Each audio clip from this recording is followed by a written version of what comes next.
Dentro da minha jornada pastoral, eu pude constatar um dos sentimentos mais fortes que existe e que paira sobre a vida das pessoas, das quais fazem parte de minha comunidade de fé e que eu pude conviver durante algum tempo da minha vida. O sentimento de culpa. Muita gente carrega um sentimento de culpa vindo de vários locais, de várias fases da vida, que nem mesmo elas sabem explicar direito de onde vem. Você é uma das pessoas que sentem esse tipo de situação?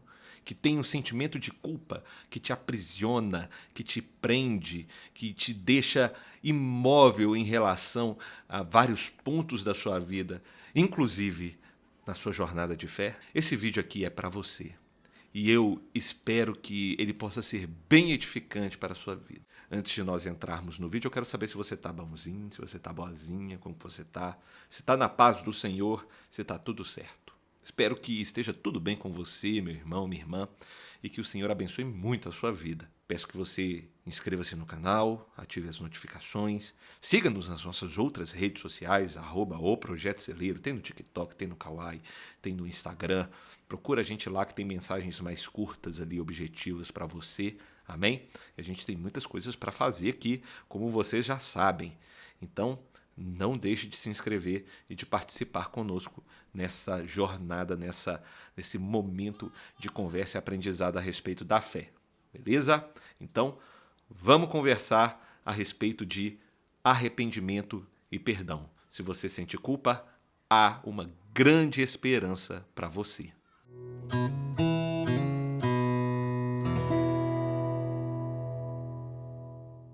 Esse sentimento de culpa não é uma exclusividade sua. A palavra do Senhor nos diz lá em Romanos, no capítulo 3, verso 23, é uma carta escrita pelo apóstolo Paulo, que todos pecaram. Ou seja, ninguém alcança o padrão da glória de Deus. Todos precisam de graça.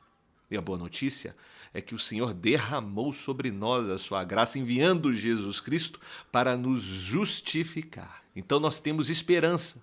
Se você se sente culpado ou culpada, você tem o perdão de Deus para todos os seus pecados. O Senhor ele está de braços abertos para receber você e para cuidar de você, para te dar uma nova vida, uma nova esperança.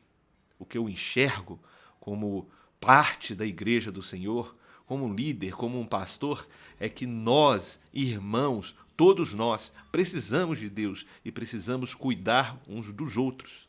E uma das formas da qual se manifesta o cuidado do Senhor é o cuidado da igreja para com aqueles que precisam receber este alento, este conforto, para que essa culpa seja cada vez mais desarraigada das terras dos nossos corações e que nós possamos experimentar a leveza de viver o perdão do Senhor. Mas para que você receba de fato o perdão e esse alívio que você tanto sonha, que você tanto busca, são necessários 2 pontos: o arrependimento e a confissão. Eles são extremamente importantes para que nós mesmos possamos reconhecer as nossas falhas e reconhecer a nossa dependência de Deus. Charles Spurgeon, um dos grandes pregadores, chamado de o príncipe dos pregadores, que viveu lá na Inglaterra, ele disse o seguinte: é o pecado que faz o arrependimento necessário.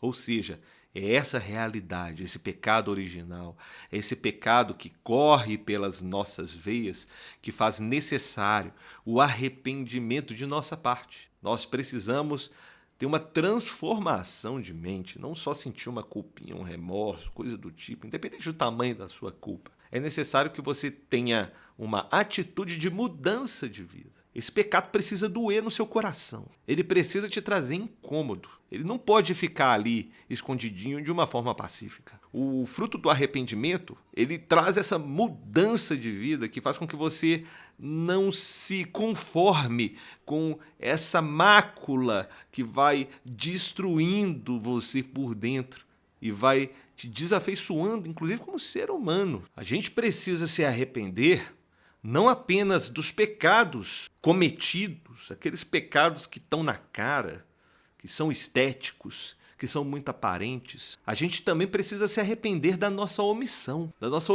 por arrependimento, da nossa omissão por reconhecer que precisamos de ajuda. O pecado também faz através da omissão, e ele se torna mais potente quando a gente vira as costas e finge que não tem nada acontecendo. Então a gente precisa ter essa consciência de que o pecado não é brincadeira, não é uma coisa da qual a gente deve se orgulhar, não é uma coisa da qual a gente deve se omitir. A gente não tem que deixar o pecado no seu cantinho crescendo, não. Porque o fato é que ele vai crescer, ele vai criar raízes e ele vai trazer problemas. E quanto mais ele cresce, mais é difícil de se arrepender e mais é difícil dele ser arrancado. Todos os pecados são frutos da desobediência, do orgulho, da idolatria, da rebeldia. Eles acontecem principalmente quando os nossos corações querem se promover de maneira independente de Deus. Quando a gente coloca os mandamentos de Deus, a ética que o Senhor nos deu, a moral que o Senhor nos deu em segundo plano, a nossa natureza tende a buscar caminhos que são pecaminosos, que não agradam o Senhor. A gente começa a entender que a vida vai dar atalhos para que a gente consiga ser recompensado de maneira mais rápida, mais fácil e talvez de um jeito que a gente acha que vai ser até melhor, maior, com mais pompa. Mas isso é um caminho de engano, gente. É um caminho de engano. A gente precisa servir ao Senhor porque o Senhor é o nosso Criador. Deus é o nosso Criador e Ele sabe de tudo o que precisamos, de fato, para viver. Ele é quem consegue ter a real noção daquilo que pode ser perigo para a gente, daquilo que pode ser bom para nós. Muitas vezes esse status, essa pompa, essa fama, esse desejo orgulhoso e nocivo é, de fato, aquilo que vai nos levar para uma vida de pecado, que vai nos levar para o buraco, que vai nos levar para uma vida distante de Deus e para uma vida amarrada com os laços de Satanás. É o que vai nos levar para o inferno, sem meias palavras, porque é uma vida que a gente acaba se entregando a outros deuses ou a um outro Deus, deixando de crer, de temer e de obedecer o nosso Senhor Jesus Cristo. Muitas pessoas esperam chegar no fundo do poço. Outras podem ter a oportunidade de ouvir essa mensagem e de se arrepender agora. Olha o que está escrito em Atos 3, a partir do capítulo 19. Vou ler aqui para vocês. Agora, arrependam-se e voltem-se para Deus, para que seus pecados sejam apagados. Então, na presença do Senhor, virão tempos de renovação. Você não precisa esperar chegar até o fundo do poço. E se você chegou no fundo do poço, se você entendeu que tudo aquilo que você fez humanamente falando, toda a sua esperança depositada ali nas suas forças que não deram certo, você pode ter a certeza que existe esperança para você, porque Deus é misericordioso, porque Deus é gracioso, porque Deus é bondoso e Ele tem uma esperança para você. Creia nisso. É o que está escrito. O Senhor, Ele vai te trazer tempos de renovo. Ele vai transformar a sua vida. Ele vai mudar a sua perspectiva e vai trazer novas expectativas que são muito mais realistas, alinhadas e contentes com aquilo que Ele tem para você. Às vezes Deus nos chama para viver uma vida simples. O próprio Paulo disse ao seu filho na fé Timóteo: alegre-se, fique contente por viver uma vida simples, por viver uma vida tranquila. E muitas vezes a gente quer uma vida de mega exposição, uma vida de muitas riquezas, de muitas grandes e terríveis exposições que podem nos fazer perder a nossa paz, a nossa alegria, o nosso contentamento no Senhor. Existem muitas pessoas que estão cheias de grana, mas pobres de contentamento, cheias de status e reconhecimento, mas pobres de alegria, cheias de prazeres que esse mundo pode dar, ricas em todo tipo de oportunidade e de consumação de pecados, mas paupérrimas em alegria. Às vezes o fundo do poço pode ser que nesse poço ali, onde aquela pessoa está no fundo, pode estar cheia de tesouros mundanos, humanos, ouro, prata, roupas, marcas, reconhecimento, status, pode estar cheio disso, mas não deixa de estar no fundo de um poço, sem nenhum tipo de contentamento e alegria. Mas o braço do Senhor é longo, as mãos do Senhor são grandes e elas podem se estender para você mesmo no fundo do poço para te puxar de volta para uma vida de alegria, de contentamento, ainda que haja desafios, lutas e muito mais simplicidade do que aquilo que você esperava. Porque é isso que nós precisamos. Estar aos pés do Senhor é o lugar onde nós encontramos o nosso real contentamento. O arrependimento não é o fim, mas sim o começo. É a porta de entrada para a presença de Deus. É a porta de entrada para você ser perdoado e ser adotado para a família do Senhor. Em Romanos 5, verso 8, o Senhor nos diz que Deus nos amou de tal modo que Ele enviou o seu Filho Jesus. Em Romanos, no capítulo 5, verso 8, está escrito que Deus demonstra o seu amor por nós ao enviar o seu Filho Jesus enquanto nós ainda éramos pecadores. Ou seja, muito antes desse perdão ser reconhecido pelos seus olhos, muito antes de você imaginar qualquer tipo de decisão que você poderia tomar a respeito do perdão, o perdão de Cristo, o perdão de Deus já estava disponível para você a partir do momento em que o próprio Espírito Santo tocasse em seu coração e abrisse os seus olhos para que ele estivesse ali estampado claramente como a luz do sol ao meio-dia, para que você abrisse os seus braços e reconhecesse que esse perdão se fez real na sua vida e que você precisa simplesmente se ajoelhar, se render e se arrepender. E aí, basta para você recomeçar. Recomeçar é uma palavra que a gente usa muito no nosso dia a dia. Usa para vários pontos. Quando a gente sai de um trabalho, eu vou recomeçar a minha vida profissional. Às vezes você tem uma decepção amorosa, eu vou recomeçar a minha vida amorosa. Às vezes você aí está chegando na vida adulta, eu vou recomeçar uma vida, eu vou sair da casa dos meus pais e vou recomeçar a minha vida de uma maneira diferente. A gente, quando tem algumas decepções e frustrações, a nossa tendência natural, depois daquele momento de luto, de dor, de perda, é querer recomeçar a vida sem cometer os mesmos erros que foram cometidos no passado. Quando nós estávamos na escuridão de uma vida sem Deus, apaixonados por qualquer tipo de pecado que aparecesse, carentes a fim de receber qualquer tipo de atenção pecaminosa, a graça do Senhor e o arrependimento é aquela luz no fim do túnel que te traz a esperança de viver um amor verdadeiro, que te resgata e traz um alívio.